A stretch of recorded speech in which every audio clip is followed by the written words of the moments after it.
La Voz de América presenta. Presidente Trump envía contundente mensaje al Foro Económico Mundial. Bajar el precio del crudo ayudará a terminar la guerra en Ucrania. Juez federal bloquea temporalmente decreto de Trump que niega ciudadanía estadounidense por nacimiento a hijos de indocumentados. Llegan a Tijuana los primeros deportados durante el gobierno de Trump. Y La Voz de América se adentra en Jenin tras masivo ataque de las fuerzas israelíes durante el alto al fuego con Hamás.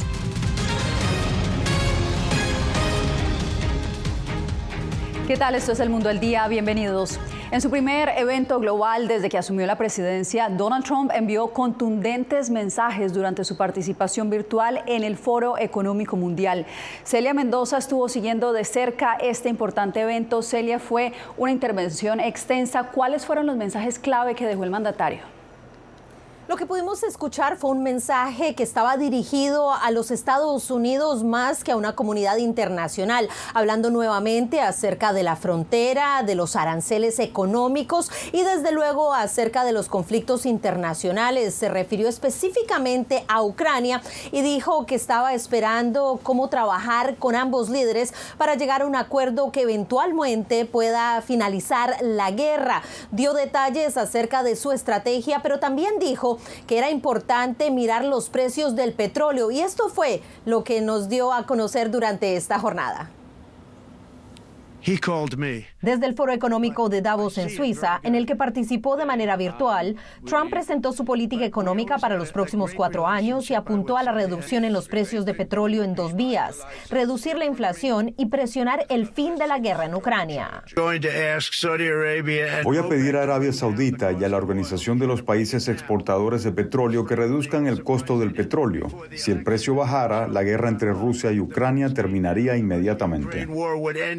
El precio del barril de petróleo se mantiene por encima de los $74 por barril, facilitándole a Rusia el financiamiento de una guerra que Trump considera ridícula.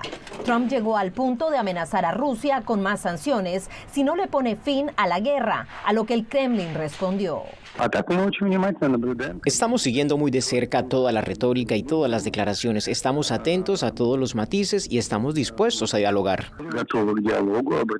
Trump aseguró que Ucrania está lista para un acuerdo y que espera verse con Putin prontamente. Poner fin a esa guerra. Y eso no es desde el punto de vista de la economía ni de cualquier otra cosa. Es desde el punto de vista de que se están desperdiciando millones de vidas. Desde Davos, Volodymyr Zelensky aseguró que ante un acuerdo con Rusia, Ucrania debe tener una garantía de que no será atacada de nuevo y pide una numerosa fuerza internacional para el mantenimiento de la paz. 200.000 es lo mínimo, De otra forma no sería nada. En otra entrevista con la cadena Bloomberg, Zelensky aseguró que el fin de la guerra debe ser una victoria para Trump y no para Putin. El presidente de los Estados Unidos ha asegurado que está dispuesto a reunirse con Vladimir Putin. Por ahora se sabe que el equipo de seguridad nacional está tratando de establecer una comunicación telefónica entre los dos líderes, mientras no ha descartado, y hoy lo dijo nuevamente desde la oficina oval, que podría imponer sanciones adicionales a Rusia, mientras explicó que el líder ucraniano entiende que hay que acabar con esta guerra lo antes posible. Gracias, Celia. Y en temas nacionales, un juez federal bloqueó temporalmente este jueves el decreto que niega la ciudadanía estadounidense a los hijos de indocumentados nacidos en Estados Unidos. El presidente Donald Trump dijo poco después que apelará la decisión. José Pernalete nos amplía. Un decreto firmado por el presidente Donald Trump, nada más al asumir el poder contra la ciudadanía por nacimiento para hijos de indocumentados, tendrá que esperar. Un juez federal nombrado por otro republicano, el expresidente Ronald Reagan, bloqueó su entrada en vigor durante 14 días, en lo que promete ser una larga batalla en las Cortes. Aunque Trump cuenta con sus aliados republicanos del Congreso que apoyan su agenda migratoria, creo que el pueblo estadounidense en general entiende que esto debe terminar. Necesitamos tener un sistema de inmigración que funcione. Al tratarse de un decreto y no una ley, su implementación podría complicarse, y es que se Según la Constitución, la enmienda 14 concede la ciudadanía estadounidense automáticamente a cualquier persona nacida en suelo estadounidense, excepto a los hijos de diplomáticos extranjeros. Escuchar al juez desde el estrado decir que en sus 40 años como juez nunca había visto algo tan descaradamente inconstitucional marca la pauta de la seriedad de este esfuerzo.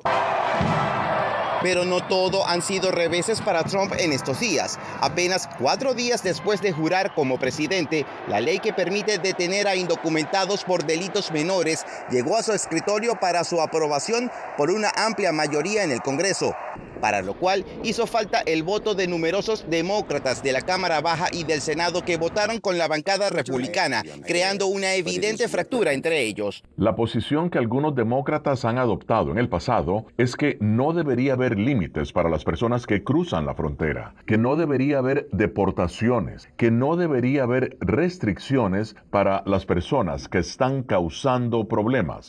El proyecto, conocido como Ley Laken Riley, en honor a una universitaria asesinada en Georgia por un indocumentado venezolano, exige al Servicio de Inmigración y Aduanas arrestar a migrantes sin papeles acusados por asesinato o agresión grave, pero también por delitos menores como robo. José Pernalete, Voz de América.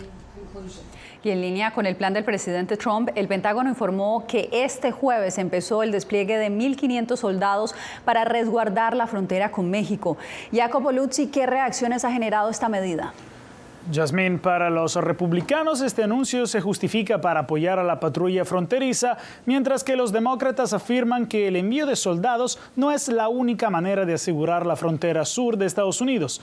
Esto cuando los datos del último mes revelan que el número de migrantes que cruzaron ha disminuido, tanto que las autoridades locales dijeron que los soldados no serían necesarios. Este jueves, en la frontera sur de Estados Unidos, comenzaron a llegar los 1.500 soldados del Ejército y de la Marina, enviados para ayudar a detectar y controlar los cruces fronterizos ilegales. El contingente entero habrá llegado al terminar la semana. Sin embargo, algunos funcionarios fronterizos dicen que no necesitan ayuda, dado que el número de migrantes es muy bajo actualmente. No necesitamos tropas a lo largo de nuestra frontera aquí, porque es muy seguro.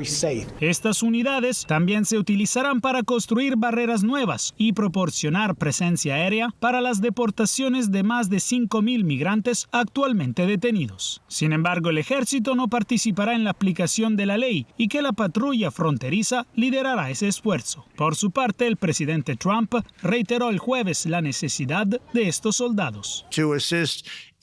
Para ayudar a repeler la invasión. Fue realmente una invasión. No permitiremos que violen nuestro territorio.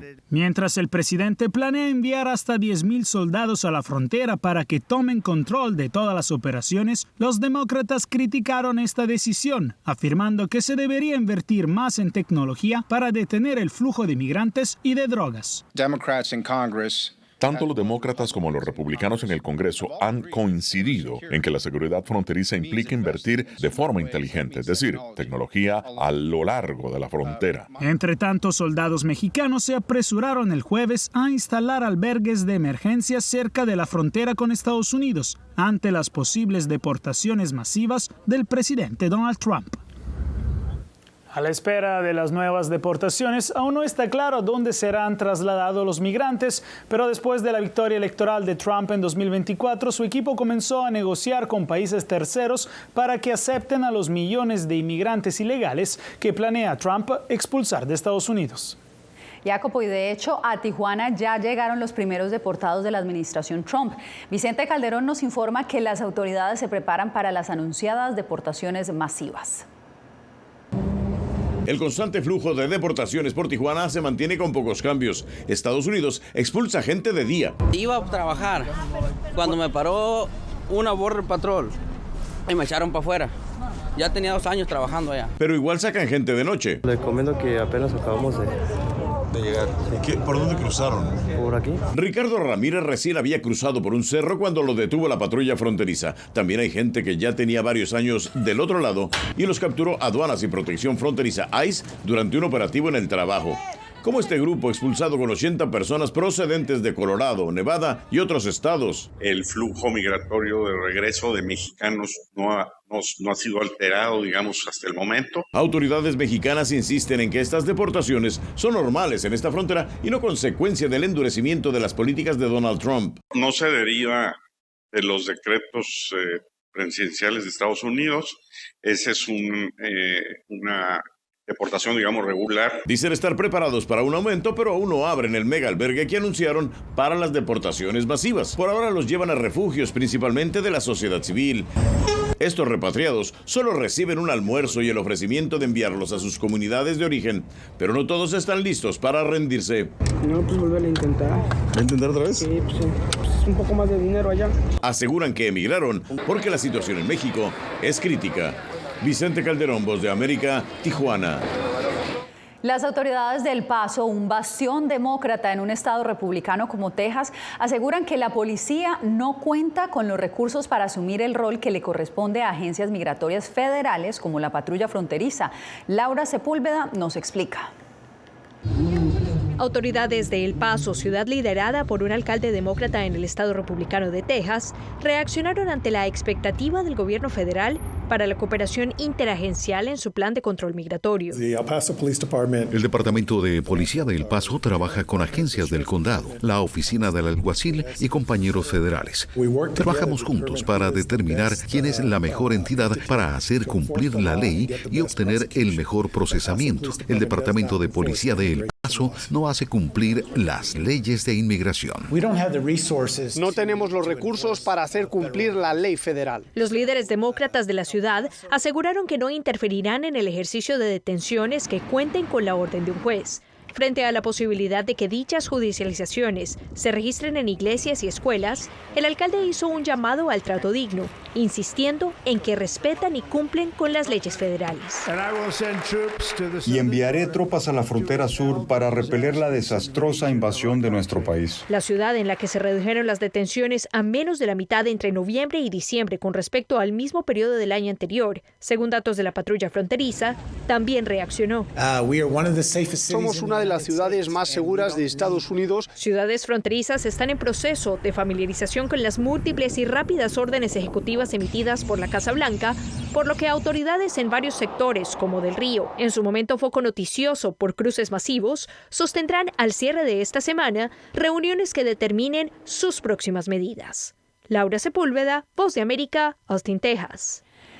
Y a pesar de la orden de implementar detenciones masivas de inmigrantes indocumentados, las autoridades de Chicago reafirman su compromiso de proteger a la comunidad indocumentada. Enrique García Fuentes nos reporta.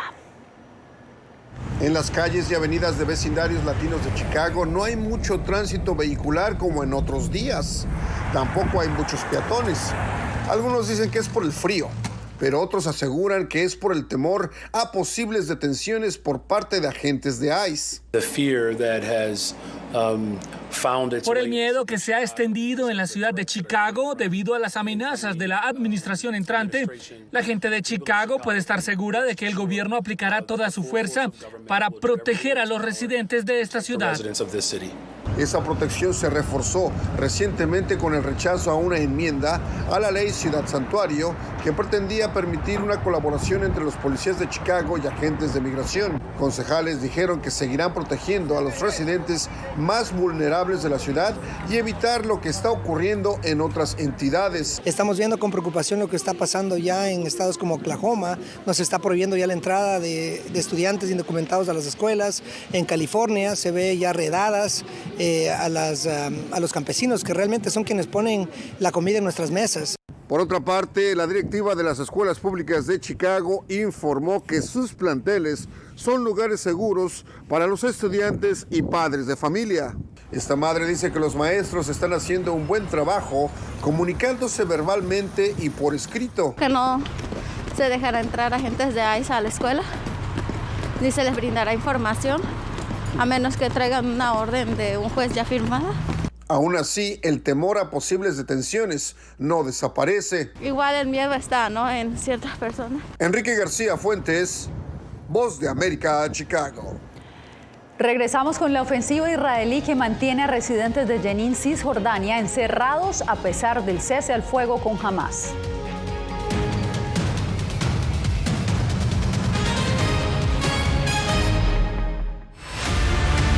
People think these mass shootings they all think it's not going to happen to them until it happens to them. Periodismo, la prensa libre importa. You know, I never thought it would happen to me. Disponible en vozdeamerica.com. Nunca pensé pasar 2 años y 7 meses en la prisión por nada más pensar diferente a las autoridades de Nicaragua. Una vez que bajamos del avión, acá en Estados Unidos, en Washington, nos damos cuenta que estamos libres porque no sabíamos si también veníamos a una cárcel, no sabíamos nada. El cuerpo como que siente el aire puro, la diferencia a estar en una prisión, ¿verdad?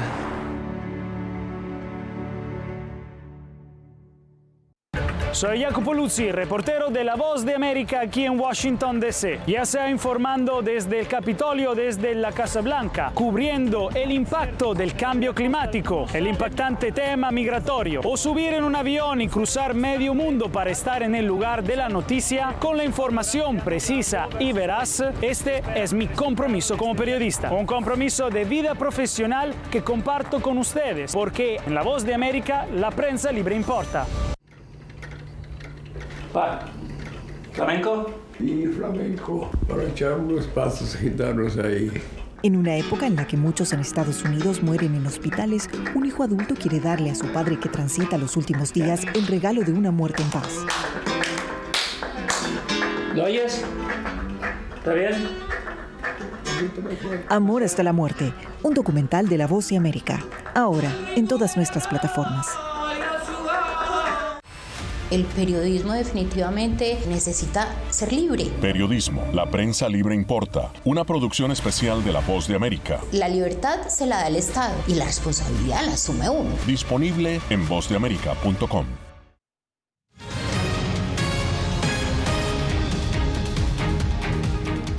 A pocos días de comenzar el alto al fuego en la Franja de Gaza, Israel ha lanzado una operación militar en el otro enclave palestino, Cisjordania. La ciudad de Jenin vive su tercer día de invasión israelí, en la que han muerto 12 personas y hay decenas de heridos. Pilar Cebrián nos reporta desde Jenin. Desde hace años la ciudad de Jenin ha sido el foco de la insurgencia palestina. De hecho, la pasada noche 2 supuestos miembros de estas brigadas han sido abatidos a tiros, acusados de unos atentados que tuvieron lugar hace unas semanas. Pero en cualquier caso, esta entrada de vehículos pesados, las detenciones y los francotiradores en Jenin están dejando a la población civil sin servicios básicos, sin agua potable y encerrados dentro de sus casas. Y muchos de ellos, además, están muriendo por disparos en estas incursiones militares. Entramos en uno de los pocos hospitales de la ciudad de Jenin. Al llegar, el doctor nos guía hasta la habitación de Mohamed, quien ha sido herido por disparos de soldados israelíes. Cuando escuché que comenzaba la incursión, fui rápidamente a buscar a mi hermana y a mi familia. Mientras les ayudaba a entrar en el coche, soldados israelíes empezaron a dispararme. Dentro del coche me di cuenta de que me caía sangre de la pierna. Un pariente suyo nos cuenta que su vida ya no corre peligro, aunque Mohamed recuerda que la bala le ha atravesado. Las heridas suelen ser en las extremidades, el abdomen y la cabeza. Las continuas redadas del ejército israelí en Jenin, que se han intensificado desde la guerra en Gaza, han levantado el pavimento, destruido los desagües y paralizado por completo la vida de la ciudad.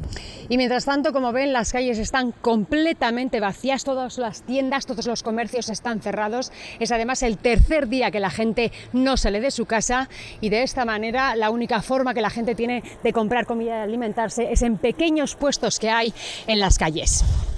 Pero el ejército israelí asegura que esta operación, a la que ha llamado Muro de Acero, pretende acabar con el batallón de Jenin.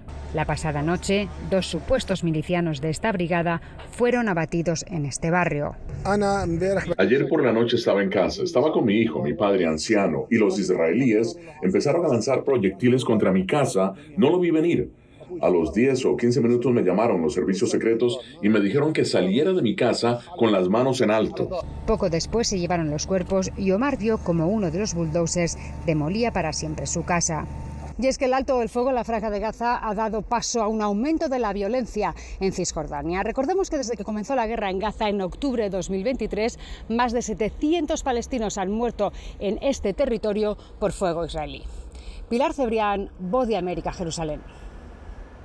Y en otras noticias, de costa a costa, Estados Unidos experimenta un clima extremo. Y es que un inusual frío gélido golpea en la costa este y en el Golfo de México, mientras que nuevos incendios forestales arden en Los Ángeles. Ángela González nos reporta que millones de estadounidenses se encuentran en alerta por condiciones climáticas extremas. Ha sido una semana de clima extremo en Estados Unidos, entre heladas en el este e incendios en el oeste del país. Las condiciones de ventisca y aire gélido, luego de nevadas, persisten en la costa este, causando heladas récord en la Florida, que dejaron nieve en Pensacola y que se extendió hasta partes de Texas y en Nueva York. Alcanzó temperaturas de menos 13 grados Celsius. Residentes batallan limpiando el hielo resbaladizo. Empiezo con la sal y cuando se termina el sal uso el kitty litter, por la razón que it absorbs the ice. Me pongo mucha ropa. Cojo mi Tylenol antes de hacerlo y después de esto un té. Agencias de monitoreo meteorológico explican que el calor que se libera en la atmósfera deforma y mueve el vórtice polar, lo que resulta en un frío intenso en el invierno, incluso cuando las temperaturas globales aumentan. En el oeste, los incendios forestales no dan tregua luego de meses de sequía. Los Ángeles vive los peores incendios de su historia. En las últimas horas se emitió una alerta de evacuación para al menos 31,000 personas en el norte de la ciudad, donde los bomberos batallan otros 3 incendios y advirtieron de posibles derrumbes. Contamos con más de 4,000 bomberos asignados al incidente y tuvimos una respuesta terrestre y aérea muy sólida. Científicos dicen que el cambio climático está alterando las corrientes de aire que circulan en el planeta y que un planeta que se calienta también tiene más energía que puede deformar y mover el aire polar a lugares en los que normalmente no llegaría. Ángela González, Voz de América, Nueva York. Al volver, ¿qué busca el presidente Maduro con los ejercicios militares que desplegaron 150,000 efectivos en ese país? Le contamos en breve.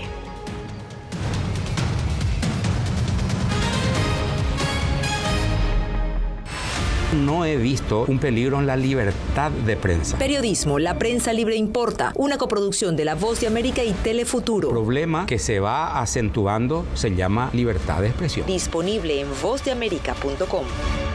Mama, тяжело. Ну, теперь не давай Боже. Еще этого испытай.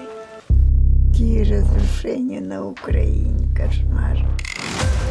Там была ракета. Ракета или бомба?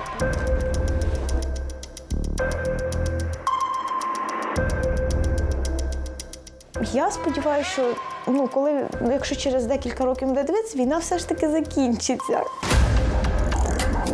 Ми перестали боятися. Ми свою молодість не повернемо.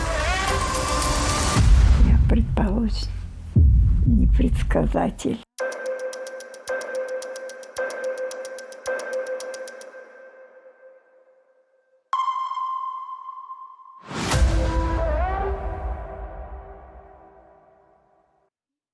Soy Fabiola Chambi, corresponsal de La Voz de América en Bolivia. Retratar la complejidad de mi país para una audiencia internacional le ha dado una nueva perspectiva a mi labor como periodista. Desde esa mirada descubro en el día a día que el trabajo que realizo en La Voz de América me ha permitido dar vida a los valores del periodismo profesional.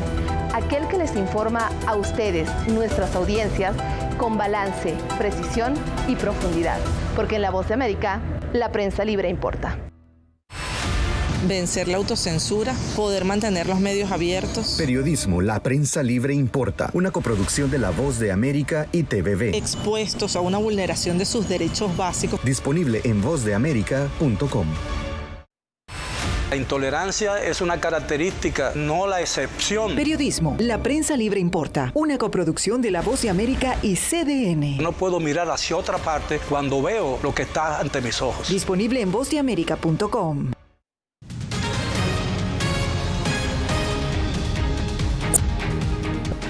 El secretario de Estado de Estados Unidos, Marco Rubio, tiene previsto visitar la semana próxima Panamá y otros países de Centroamérica. Esto en el marco de los esfuerzos de la administración Trump para frenar la migración ilegal y su controvertida iniciativa de reclamar el control del Canal de Panamá.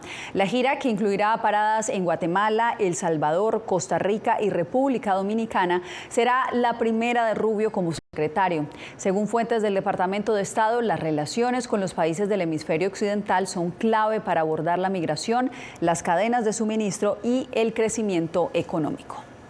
En Venezuela, más de 150.000 efectivos de las Fuerzas Armadas y la policía finalizaron una serie de ejercicios militares y policiales.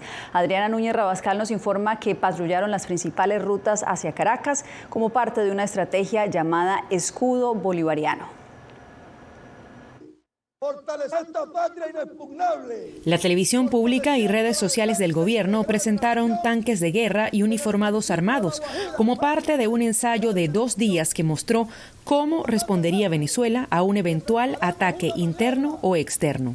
Es clave tener esa capacidad entrenada de reacción integral e inmediata y partirle los dientes a cualquier grupo que pretenda entrar a nuestra Venezuela soberana. Durante los ejercicios, los oficiales simularon escenarios de intervención y cuál sería su respuesta. Hacemos la inspección de la carga y de la supuesta ayuda humanitaria y detectamos que en esa carga lo que traían era armamento. Entre la ciudadanía, la maniobra militar despertó diversas lecturas. Un poco de show, un poco de pantalla, porque la verdad es que no es necesario hacer eso. Yo considero que no es necesario. ¿Por qué no? Porque realmente nadie quiere la guerra, ¿sabes? Y me parece adecuado que cada país ponga su gente a prepararse, pues por lo menos militarmente. El ensayo militar se produce 2 semanas después de que el expresidente de Colombia, Álvaro Uribe, pidiera una intervención internacional para sacar a Maduro del poder. Por eso, la Asamblea Nacional de mayoría oficialista lo declaró enemigo público número 1 de Venezuela. Adriana Núñez Rabascal, Voz de América, Caracas. Hacemos una pausa y regresamos con más en El Mundo al Día.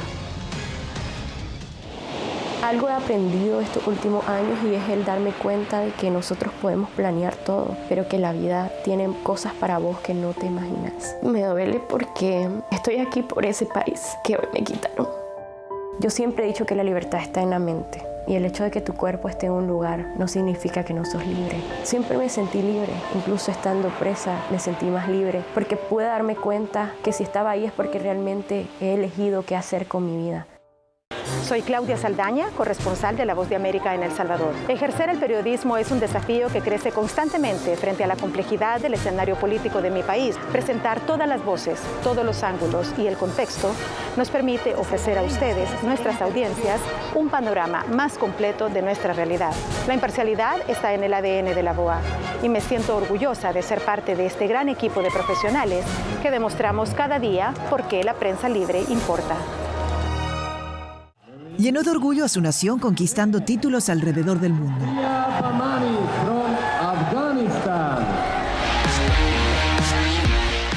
Sin embargo, como mujer que desafía las expectativas de género en Afganistán, su vida, triunfos y carrera están ahora en grave peligro. Rompiendo un tabú. Ahora, en todas las plataformas de La Voz de América. Soy Eugenia Sagastume, corresponsal de La Voz de América en Guatemala. En el epicentro de los grandes retos, los sucesos locales desde mi país impactan a todas las naciones de la región. Con diversidad de perspectivas, acercamos a nuestras audiencias a situaciones tan complejas como la masiva migración, el crimen organizado transnacional y la situación política y social de Guatemala. En un lenguaje simple, con precisión, te conectamos con la realidad de todo el hemisferio, porque en La Voz de América, la prensa libre importa.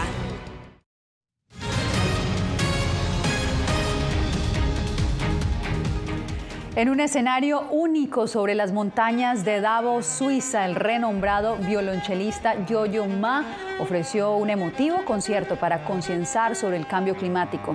Esperanza para los glaciares fue su mensaje justo al inicio del Año Internacional de la Conservación de Glaciares de la ONU. Mientras las notas del violonchelista resonaban en el aire frío, Ma no solamente tocaba para la audiencia, también tocó para un futuro más sostenible. De esta manera nos despedimos por hoy. Gracias a ustedes por acompañarnos en El Mundo al Día.